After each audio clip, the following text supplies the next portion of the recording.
নমস্কার বন্ধুরা, আজকে শুনছেন লিপিকা বিশ্বাসের লেখা রহস্যের ছায়ার পরবর্তী পর্বগুলি।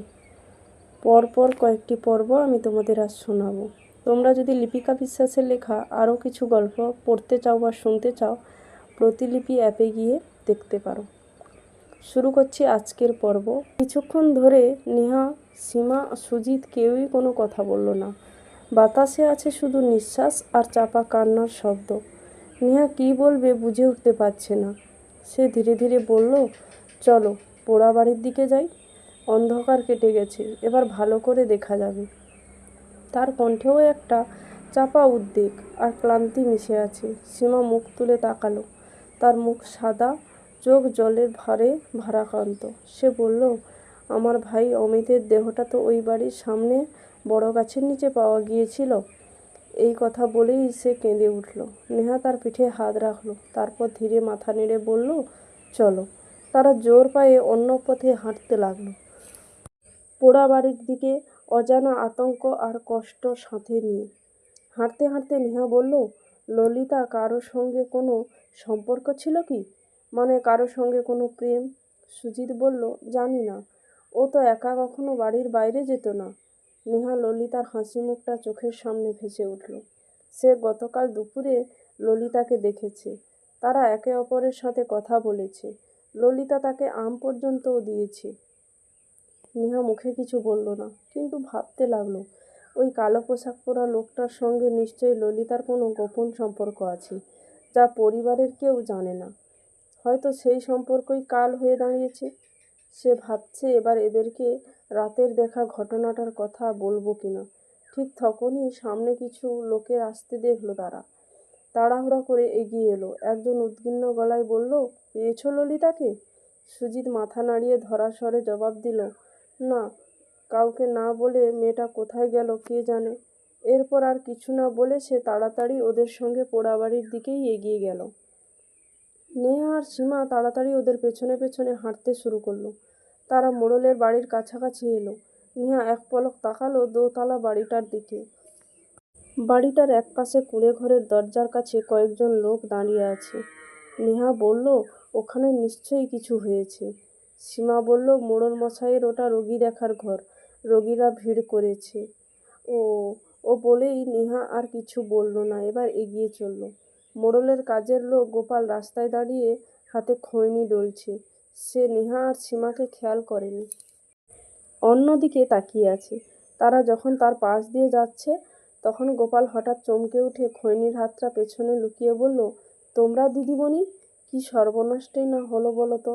এখানে থাকাটা এখন সত্যিই বিপজ্জনক হয়ে দাঁড়িয়েছে। আমার কথা শোনো, তোমরা এ গ্রাম ছেড়ে কলকাতায় ফিরে যাও। নেহা সীমা চুপচাপ তাকালো, কিছু না বলে সোজা হাঁটতে লাগলো। পোড়াবাড়ির কাছে ইতিমধ্যে অনেক মানুষ জড়সড় হয়ে গেছে। কারো চোখে আতঙ্ক, কারো মুখে উদ্বেগ। চারপাশে গুঞ্জন উঠছে, ওই পোড়াবাড়ির ভেতরেই কি ললিতা আছে? না জানি কি হলো মেয়েটার।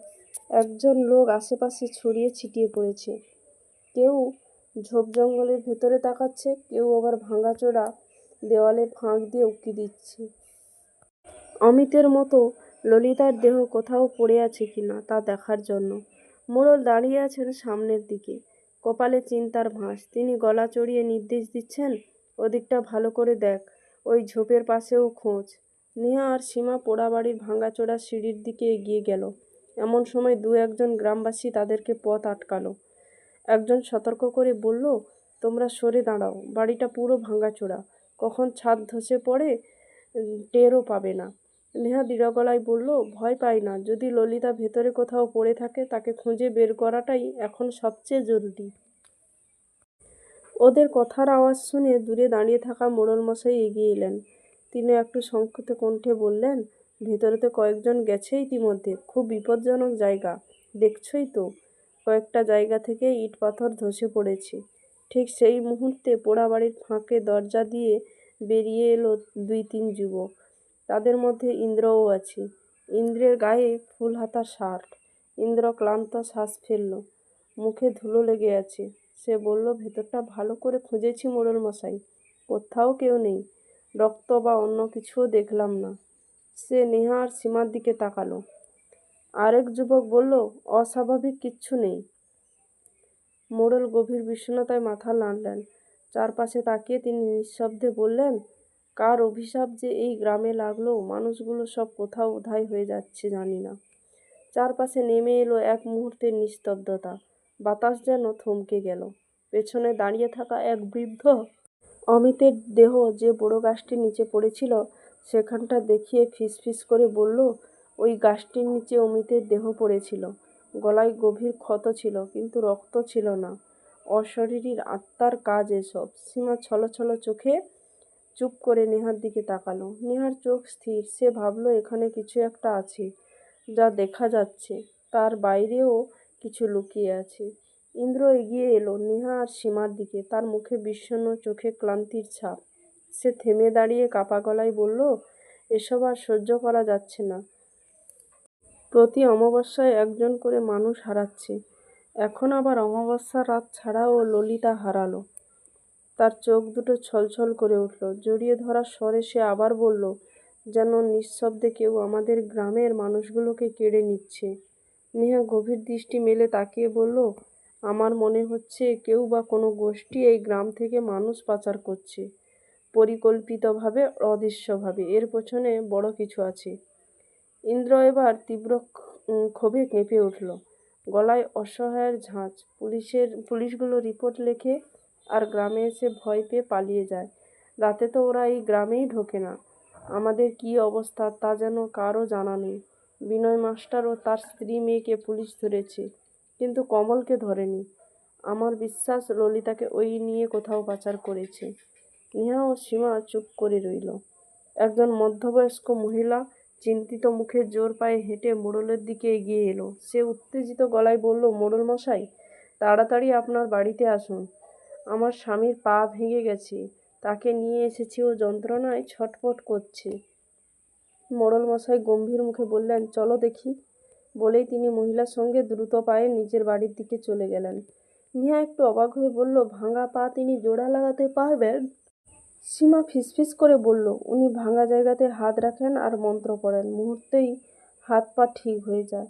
নেহা দ্ব্যর্থহীন গলায় বলল, আমি বিশ্বাস করি না। কোনো মন্ত্রতন্ত্র জল পড়ায় ভাঙা হাত পা জোড়া লাগে না। সীমা বলল, উনি জোড়া লাগান।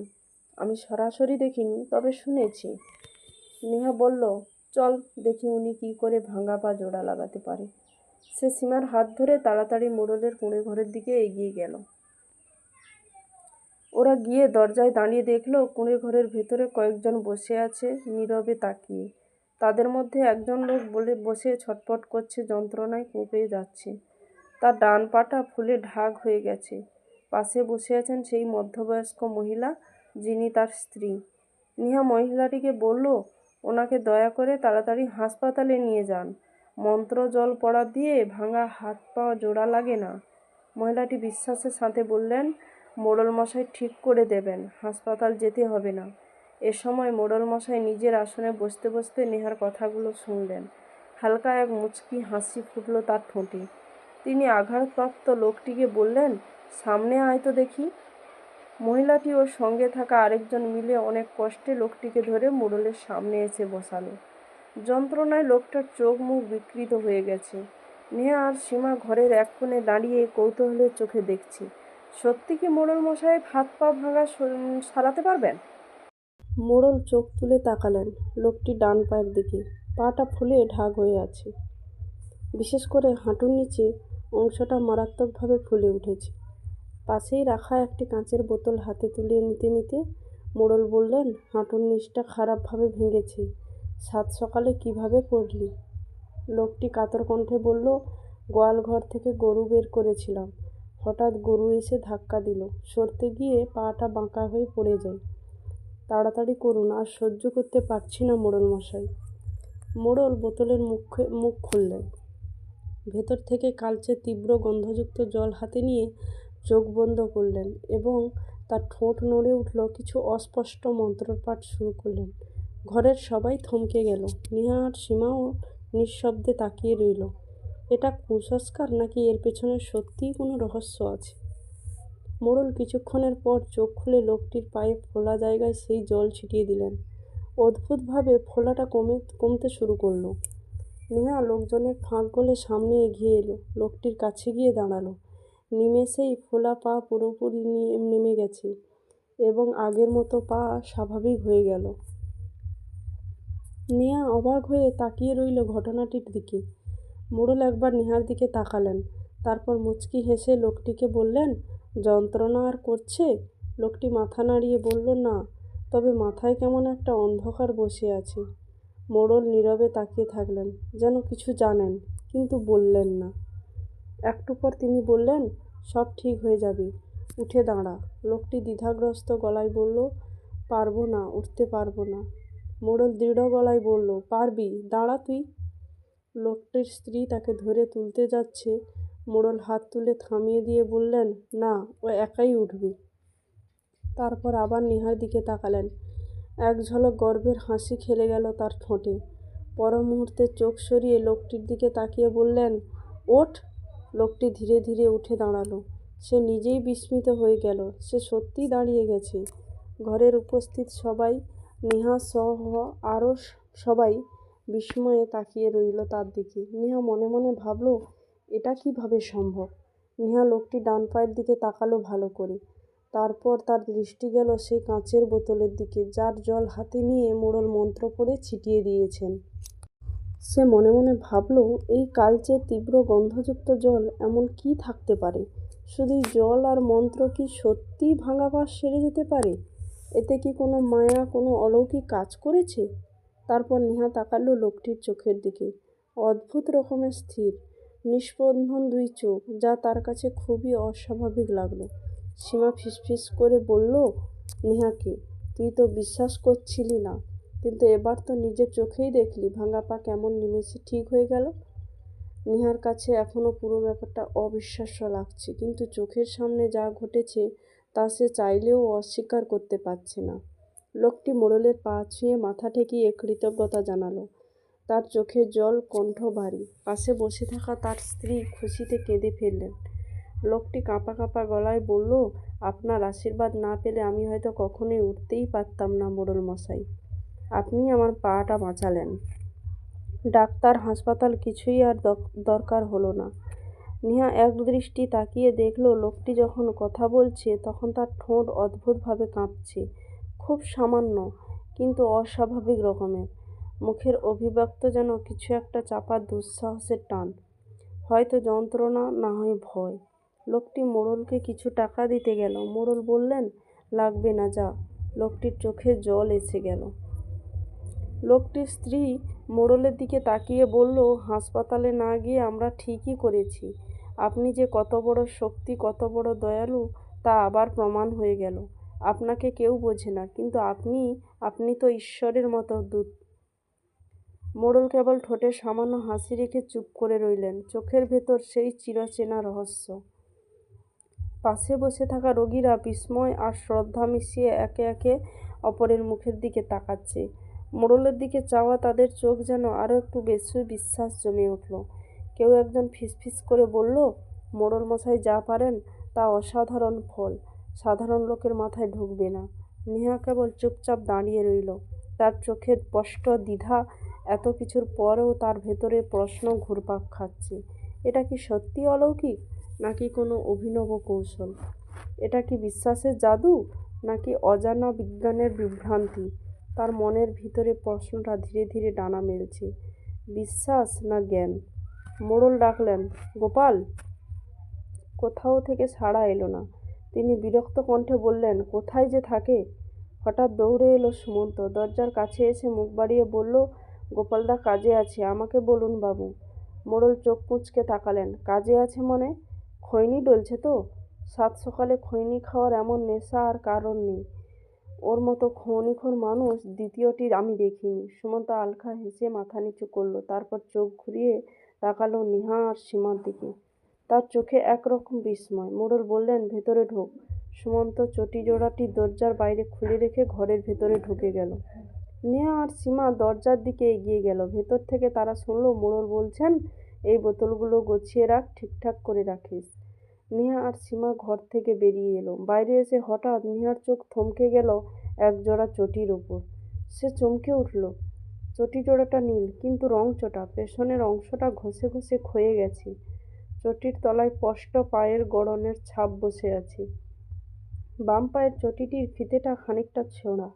নেহা নিচু হয়ে বাম পায়ের চটিটা দেখতে লাগলো। তার কণ্ঠে বিস্ময়। সে বলল, দেখ সীমা, শুকনো পাতার পাশে যে বাম চটিটা আমরা পড়ে থাকতে দেখেছিলাম, ঠিক তার মতো না এই জুতোটা? সীমা চটির দিকে তাকিয়ে বলল, সত্যিই তো বেশ মিল পাচ্ছি, কিন্তু ওখানে পড়ে থাকা চটিটা তো ধুলো ময়লা লেগে নোংরা ছিল। এটা সেই চটি নয়। নেহা ধীর গলায় বলল, আমার মনে হচ্ছে আমরা শ্মশানের দিকে যাওয়ার সময় যে ছায়ামূর্তিটা আমাদের দেখে গাছের আড়ালে সরে গিয়েছিল, এই জুতোটা তার। পালানোর সময় বাম পায়ের জুতোটা খুলে পড়ে গিয়েছিল, তখন সেটাতে ধুলো ময়লা লেগেছিল। আমরা যখন সেখান থেকে শ্মশানের দিকে চলে গিয়েছিলাম, তখন সে চুপি চুপি জুতোটা নিয়ে এসে পরিষ্কার করে আবার পরে নিয়েছে। সে এখানেই আছে, এই ঘরেরই মধ্যে। ঠিক সেই সময় নেহার পেছন থেকে সুমন্তের গলা এলো, সরুন। নেহা উঠে সরে দাঁড়ালো। সীমাও সরে দাঁড়ালো একপাশে। সুমন্ত নীরবে চটিজোড়া পায়ে লাগিয়ে পড়ল। তারপর শব্দ না করেই হাঁটা দিল মোড়লের দোতলা বাড়ির দিকে। নেহা তাকিয়ে রইল তার পায়ের দিকে। মনে মনে ভাবল, ওই ছায়ামূর্তিটা কি এই যুবক? ভোর রাতে ইনি কি আমাদের দেখে পালিয়েছিলেন? ঠিক সেই মুহূর্তেই সুমন্ত হঠাৎ ঘাড় ঘুরিয়ে একবার নেহার দিকে তাকালো। চোখে এক অদ্ভুত অভিব্যক্তি, যেন সে কিছু বলতে গিয়েও থেমে গেল। তারপর সামনের দিকে ফিরে দ্রুত পা চালিয়ে সিঁড়িঘরের ভেতরে ঢুকে গেল। নেহা স্থির হয়ে দাঁড়িয়ে রইল। তার চোখ মুখে স্পষ্ট দ্বিধা, কৌতূহল আর বিস্ময় একসঙ্গে জমে উঠল। সীমা পাশে দাঁড়িয়ে ফিসফিস করে বলল, চল এবার বাড়ি যাই। ওরা দুজনে মিলে মোড়লমশাইয়ের বাড়ি থেকে ধীরে ধীরে বেরিয়ে রাস্তায় নামল। চারপাশে এক ধরনের থমথমে নীরবতা নেমে এসেছে, যেন বাতাসের মধ্যেও জমে আছে কোনো কথা, অদেখা কিছু। নেহা হাঁটতে হাঁটতেই মুখ ঘুরিয়ে সীমাকে জিজ্ঞাসা করল, ওই যুবকটা কে রে? সীমা বলল, জানি না, এই প্রথম দেখলাম। আমাদের গ্রামের কেউ না। কথা শুনে মনে হলো মোড়লমশাইয়ের নতুন কাজের লোক। যাই হোক, এসব ভেবে লাভ নেই, চল বাড়ি ফিরি। মা যদি টের পায় আমরা বাইরে বেরিয়েছি, তাহলে চিন্তায় কান্নাকাটি শুরু করবে। হঠাৎ থেমে গিয়ে নেহা বলল, চল না, একবার দেখে আসি সেই বাম পায়ের চটিটা এখনও ওখানে আছে কি না। সীমা বিরক্তি মুখে বলল, না, আর নয়, বাড়ি চল। ও জুতো নিয়ে তোর আর মাথা ঘামাতে হবে না। নেহা দৃঢ় কণ্ঠে বলল, তুই চাইলে বাড়ি যা, কিন্তু আমি না দেখে ফিরব না। এই বলে সে জোর পায়ে হাঁটতে শুরু করলো শ্মশানের দিকের সেই জায়গাতে, যেখানে ভোর রাতে তারা পুরুষের বাম পায়ের পুরনো চটি জুতোটা দেখেছিল। সীমা বিরক্তি আর উদ্বেগ মেশানো কণ্ঠে বলল, আবার ওই দিকে যাচ্ছিস? দাঁড়া, একা যাস না। সেও নেহার পেছন পেছন হাঁটতে লাগলো। ওরা সেই জায়গায় এসে দাঁড়ালো। দেখলো ধুলো ময়লা লাগা চটিটা এখনোই ওখানে পড়ে আছে। সীমা রাগে গলা উঁচু করে বলল, দেখলি তো, এখানেই আছে। খামোকা আতঙ্কা তৈরি করছিলিস। একটু থেমে আবার বলল, এই চটিটার সঙ্গে ওই যুবকটার চটি হুবহু মিলে গেল কি করে? সেটা ভেবেই তো এত ভাবনায় পড়েছিস, তাই না? নেহা চুপ করে রইল।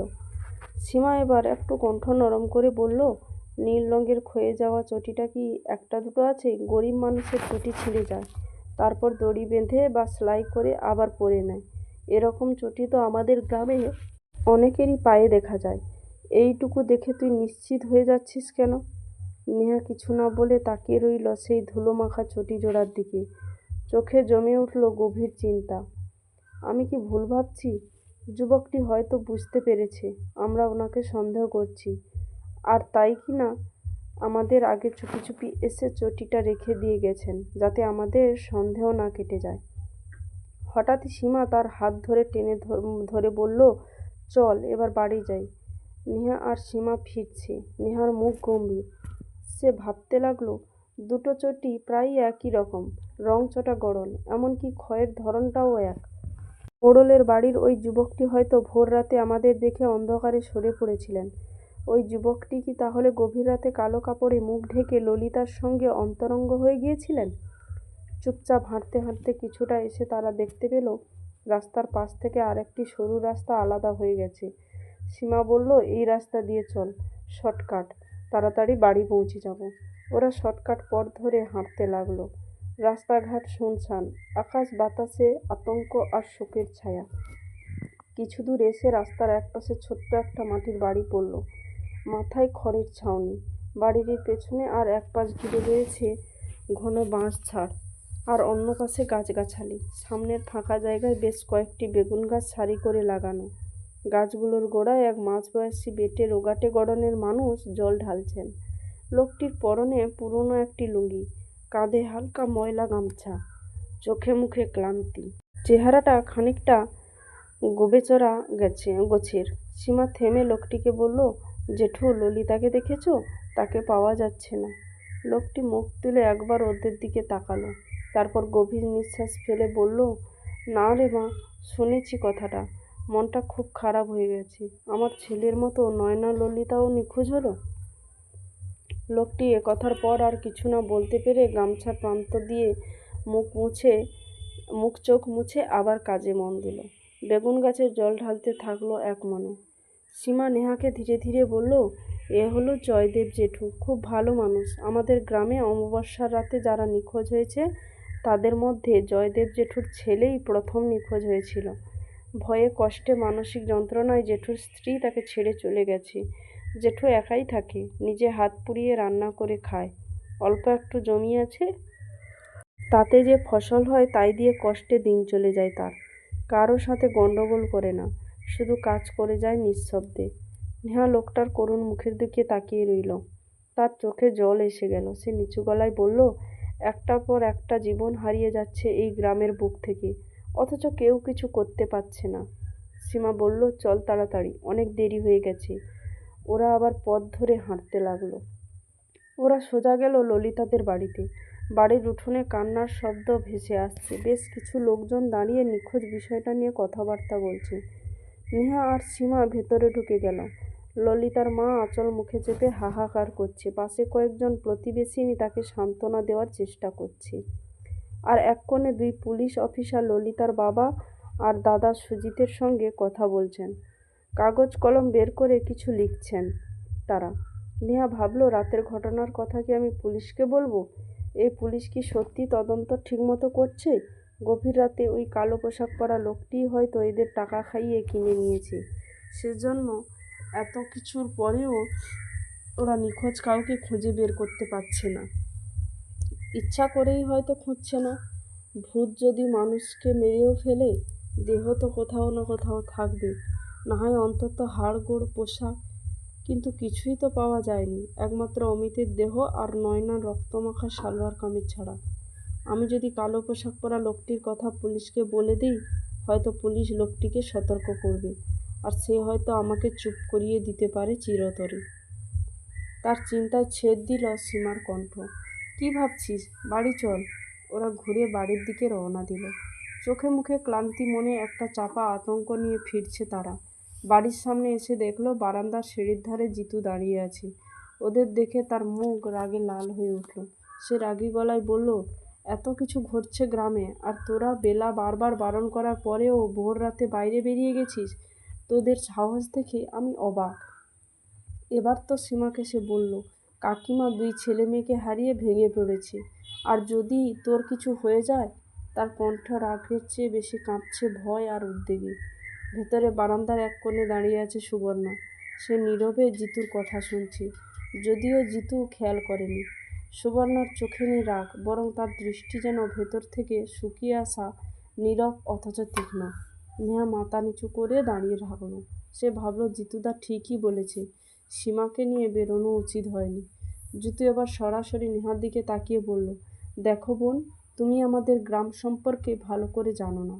সীমার সঙ্গে এসেছো, এটা ভালো কথা, কিন্তু দয়া করে বাড়ির বাইরে যেও না। নেহা কিছু বলল না, মাথা নিচু করে রইল। ওরা এবার ধীরে ধীরে বারান্দায় উঠল। সুবর্ণা এখনও দাঁড়িয়ে আছে। নেহা আর সীমার বুক ধড়ফড় করছে। এইবার বুঝি বকা খেতে হবে। কিন্তু সুবর্ণা তাদের কিছুই বলল না। তার মুখে কেবল এক গভীর বোবা দুঃখ। সে শুধু একবার তাদের দিকে তাকালো, তারপর ধীরে পেছন ঘুরে ঘরের ভেতরে চলে গেল।